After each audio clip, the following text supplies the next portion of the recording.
Halo sahabat Rumah Astral. Selamat datang di channel horor favoritmu.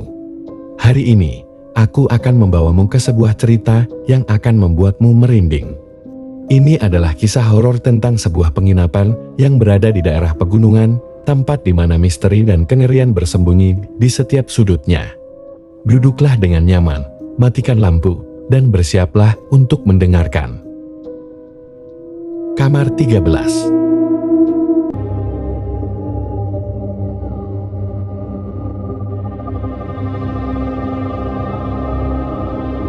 Rina dan Andi adalah sepasang suami istri yang baru saja menikah dan memutuskan untuk berlibur ke sebuah kota kecil di pegunungan. Mereka ingin menghabiskan waktu bersama tanpa gangguan dari kesibukan kota. Setelah berjam-jam berkendara, mereka tiba di sebuah penginapan tua yang terlihat tenang dan nyaman. Nama penginapan itu adalah Penginapan Harapan. Saat memasuki lobi, mereka disambut oleh seorang wanita tua yang ramah, pemilik penginapan bernama Ibu Surti. Meskipun terlihat kuno dan agak usang, penginapan itu tampak bersih dan terawat. Mereka memesan kamar dan tanpa banyak berpikir, Ibu Surti memberikan kunci kamar nomor 13. Kamar 13, tanya Andi sambil tersenyum, menyadari bahwa angka 13 sering dianggap sial. Ibu Surti hanya tersenyum samar dan berkata, kamar itu nyaman dan memiliki pemandangan yang indah ke arah pegunungan. Rina dan Andi tidak mempermasalahkan itu dan segera menuju kamar mereka. Kamar 13 terletak di ujung koridor lantai 2, jauh dari kamar-kamar lainnya. Saat memasuki kamar, mereka merasa ada sesuatu yang aneh, namun tidak menghiraukannya karena kelelahan. Kamar itu dilengkapi dengan perabotan kuno, sebuah tempat tidur besar, lemari kayu antik, dan jendela besar yang menghadap ke pegunungan. Rina memandangi kamar dengan penuh rasa kagum. Tempat ini benar-benar seperti di film horor, gumam Rina setengah bercanda. Andi tertawa kecil. Mungkin kita akan melihat hantu malam ini, balasnya dengan nada menggoda. Setelah meletakkan barang-barang mereka memutuskan untuk berjalan-jalan di sekitar penginapan. Suasana sore di pegunungan itu tenang dan damai, memberikan perasaan kontras dengan perasaan aneh yang mereka rasakan di dalam kamar. Mereka berjalan-jalan di kebun kecil di belakang penginapan, menikmati udara segar dan pemandangan indah. Malam mulai tiba dan mereka kembali ke kamar setelah makan malam yang hangat dan lezat di ruang makan penginapan. Saat kembali ke kamar, Rina masih merasa ada sesuatu yang aneh, tetapi dia mencoba untuk tidak terlalu memikirkannya. Malam itu, setelah menikmati makan malam yang lezat di ruang makan penginapan, mereka kembali ke kamar untuk beristirahat. Rina, yang merasa tidak nyaman, memutuskan untuk mandi terlebih dahulu. Saat berada di kamar mandi, dia merasa ada yang memperhatikannya. Dia menoleh ke arah cermin dan sekilas melihat bayangan seseorang di belakangnya. Ketika dia berbalik, tidak ada siapapun di sana. Rina merasa jantungnya berdegup kencang. Dia menggelengkan kepalanya, mencoba meyakinkan diri bahwa itu hanya bayangannya sendiri. Dia menyelesaikan mandinya dengan cepat dan segera keluar dari kamar mandi. Sementara itu, Andi yang sudah berbaring di tempat tidur mulai merasa kantuk. Namun, ketika dia hampir tertidur, dia mendengar suara langkah kaki di lorong.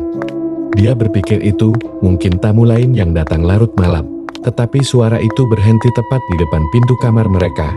Andi bangkit dan membuka pintu, tetapi lorong itu kosong. Andi menutup pintu dengan perasaan tidak nyaman. Dia duduk di tepi tempat tidur, mendengarkan dengan seksama, tetapi tidak ada suara lagi. Ketika Rina keluar dari kamar mandi dengan wajah pucat, dia melihat Andi yang tampak gelisah. Andi, aku merasa ada yang aneh dengan kamar ini. Andi mencoba menenangkan Rina, menganggap itu hanya imajinasi karena kelelahan.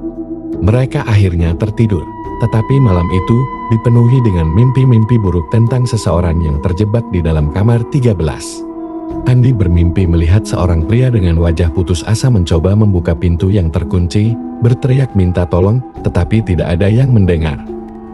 Keesokan harinya, mereka memutuskan untuk menjelajahi sekitar penginapan.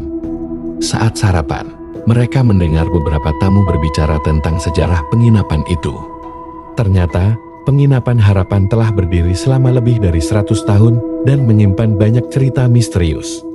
Beberapa tamu mengatakan bahwa kamar 13 dulunya adalah tempat seorang tamu menghilang secara misterius bertahun-tahun yang lalu. Rina dan Andi mulai merasa penasaran dan ingin tahu lebih banyak. Mereka bertanya kepada Ibu Surti tentang cerita-cerita itu, tetapi wanita tua itu hanya tersenyum dan berkata bahwa itu hanya legenda. Namun, malam itu, rasa penasaran mereka semakin besar ketika suara-suara aneh kembali terdengar di kamar mereka. Kali ini, suara itu seperti bisikan-bisikan yang tidak jelas. Andi memutuskan untuk mencari tahu apa yang terjadi. Dia menyalakan lampu dan melihat sekeliling kamar, tetapi tidak menemukan apa-apa. Mereka memutuskan untuk bertanya kepada para tamu lainnya tentang pengalaman mereka. Beberapa tamu mengatakan bahwa mereka juga merasakan keanehan di penginapan ini, terutama di kamar-kamar tertentu. Salah satu tamu, seorang pria tua yang sering menginap di sana, menceritakan bahwa dia pernah mendengar suara tangisan dari kamar 13 saat menginap di kamar sebelah. Kamar itu memang aneh, katanya dengan suara berbisik. Banyak orang bilang ada yang tidak beres di sana. Aku sendiri pernah melihat bayangan di lorong dekat kamar itu. Rina dan Andi semakin penasaran dan memutuskan untuk menyelidiki lebih lanjut. Mereka menemukan sebuah perpustakaan kecil di penginapan yang penuh dengan buku-buku tua. Mereka mulai mencari-cari informasi tentang penginapan itu dan menemukan sebuah buku harian yang ditulis oleh salah satu tamu yang menginap di kamar 13 bertahun-tahun yang lalu. Buku harian itu menceritakan kisah seorang pria bernama Surya yang menginap di kamar 13. Dalam catatannya, Surya menulis tentang perasaan tidak nyaman dan suara-suara aneh yang dia dengar setiap malam. Dia menggambarkan bagaimana dia merasa selalu diawasi dan setiap kali dia mencoba tidur, dia mendengar bisikan yang membuatnya tidak bisa tenang. Pada halaman terakhir, catatan Surya tiba-tiba berhenti tanpa penjelasan lebih lanjut. Halaman terakhir hanya berisi koretan-koretan tanpa makna yang menunjukkan betapa putus asanya Surya sebelum catatannya berakhir. Rina dan Andi merasa semakin takut tetapi juga semakin penasaran.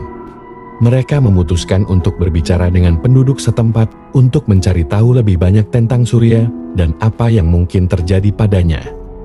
Mereka pergi ke sebuah kafe kecil di kota dan mulai berbicara dengan beberapa penduduk lokal. Seorang pria tua yang duduk di sudut kafe mendengar percakapan mereka dan mendekati mereka. "Surya, aku ingat dia," kata pria tua itu dengan suara serak. Dia adalah seorang pengusaha yang datang ke sini untuk beristirahat. Tapi dia menghilang begitu saja. Polisi tidak pernah menemukan petunjuk tentang keberadaannya. Pria tua itu menceritakan bahwa Surya adalah orang yang sangat dikenal di kota karena sering berkunjung untuk urusan bisnis. Dia selalu menginap di penginapan Harapan dan kamar 13 adalah kamar favoritnya. Dia selalu memilih kamar 13. Katanya, kamar itu memberinya inspirasi, lanjut pria tua itu. Tapi malam itu, dia menghilang. Tidak ada yang tahu kemana dia pergi. Polisi mencari di seluruh penginapan, tapi tidak menemukan apa-apa. Rina dan Andi kembali ke penginapan dengan perasaan tidak nyaman. Malam itu, suara-suara di kamar mereka semakin keras dan mengerikan. Mereka mendengar suara tangisan dan jeritan yang membuat bulu kuduk merinding. Andi, yang sudah tidak tahan lagi, memutuskan untuk mencari asal suara itu. Dia menemukan sebuah pintu kecil di lantai kamar, tertutup oleh karpet.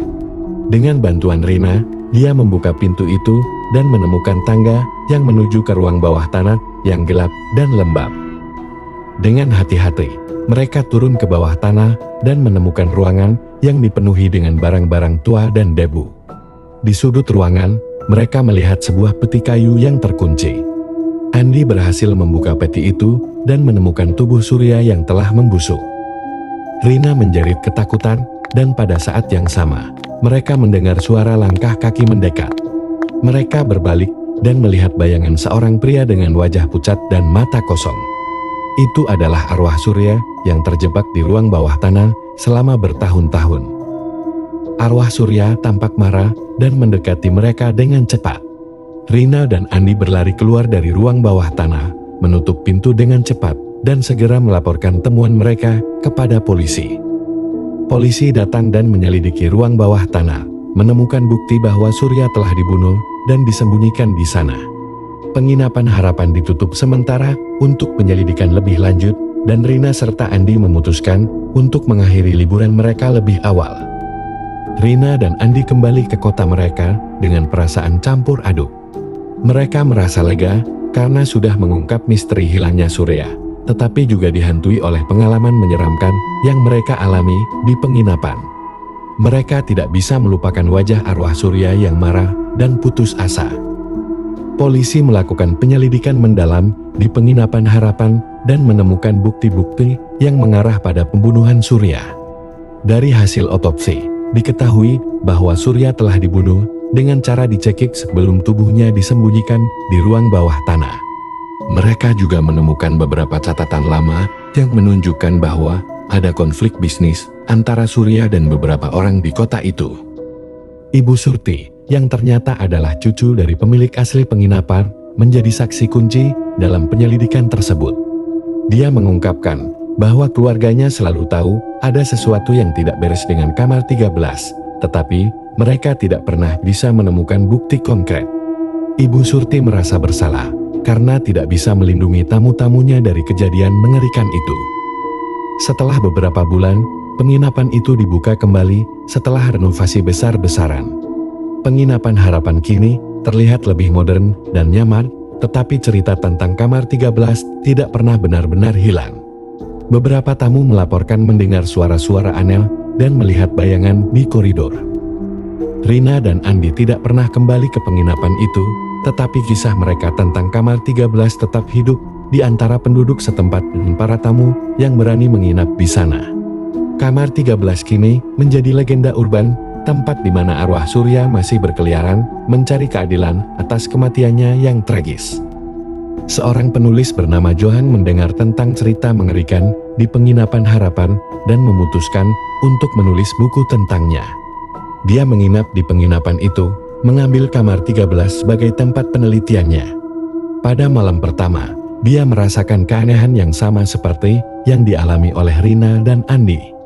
Suara-suara bisikan, langkah kaki di lorong, dan bayangan samar mulai menghantui malam-malamnya. Johan mulai menggali lebih dalam tentang sejarah penginapan dan Surya. Dia menemukan bahwa Surya bukan satu-satunya korban. Ada beberapa catatan lama tentang tamu-tamu lain yang menghilang atau meninggal secara misterius di penginapan itu. Semua petunjuk mengarah pada sebuah konspirasi bisnis gelap yang melibatkan beberapa penduduk kota. Pada malam ketiga, Johan merasa ada yang mengawasinya. Ketika dia menoleh ke arah cermin, dia melihat bayangan Surya dengan jelas. Surya berusaha berkomunikasi dengannya, menunjuk ke arah lemari tua di sudut kamar. Johan membuka lemari itu dan menemukan buku catatan milik Surya yang belum pernah ditemukan sebelumnya. Buku catatan itu mengungkapkan detail tentang bisnis gelap yang melibatkan beberapa tokoh penting di kota. Surya telah mengumpulkan bukti-bukti tentang korupsi dan penipuan yang dilakukan oleh mereka. Dia berencana untuk mengungkap semuanya, tetapi sebelum bisa melakukannya, dia dibunuh. Johan menyadari bahwa arwah Surya tidak akan tenang sampai keadilan ditegakkan. Dia memutuskan untuk meneruskan perjuangan Surya dengan mempublikasikan bukti-bukti tersebut. Johan menghubungi seorang jurnalis yang dia percayai dan memberikan semua informasi yang dia temukan. Setelah artikel tersebut diterbitkan, kasus Surya kembali dibuka. Beberapa tokoh penting di kota ditangkap dan diadili atas kejahatan mereka. Kebenaran tentang kematian Surya akhirnya terungkap, dan arwahnya bisa beristirahat dengan tenang. Penginapan Harapan tetap berdiri, tetapi kamar 13 kini menjadi tempat sial bagi mereka yang ingin mengenang Surya dan perjuangannya untuk mengungkap kebenaran. Penginapan itu juga menarik perhatian para pemburu hantu dan penulis horor yang tertarik dengan cerita-cerita seram di sana. Rina dan Andi mengikuti perkembangan berita dari kejauhan. Mereka merasa lega karena kebenaran akhirnya terungkap dan keadilan ditegakkan. Meskipun pengalaman mereka di kamar 13 sangat menakutkan, mereka bersyukur karena bisa membantu mengungkap misteri yang sudah lama tersembunyi. Penginapan Harapan kini menjadi tempat yang lebih damai, meskipun cerita tentang arwah surya masih terus diceritakan. Para tamu yang menginap di kamar 13 tidak lagi merasakan keanehan seperti sebelumnya. Sepertinya arwah surya telah menemukan ketenangan setelah kebenaran terungkap. Johan menyelesaikan bukunya tentang kasus Surya dan Penginapan Harapan. Buku itu menjadi bestseller dan mengundang banyak perhatian.